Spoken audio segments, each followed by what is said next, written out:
Okay, so for today, we're going to talk about multiplying monomial by a polynomial. And in multiplying monomial by a polynomial, we're going to apply what we call the distributive property, wherein we multiply the monomial to each term of our polynomial.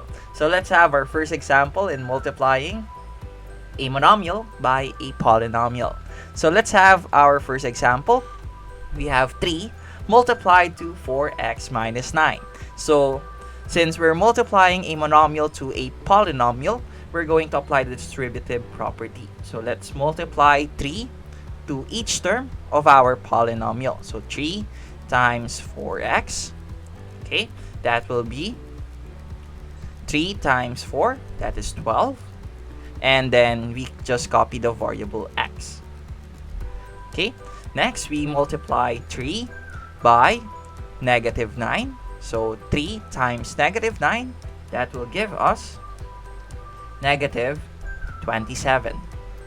And the product of this monomial and polynomial will be 12x minus 27. Alright. Ta-da!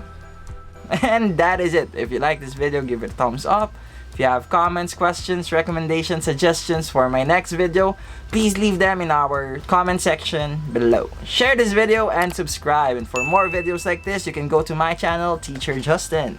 And that is it for today. Again, I'm Teacher Justin. Goodbye, God bless, and stay safe. See you on my next video. Peace.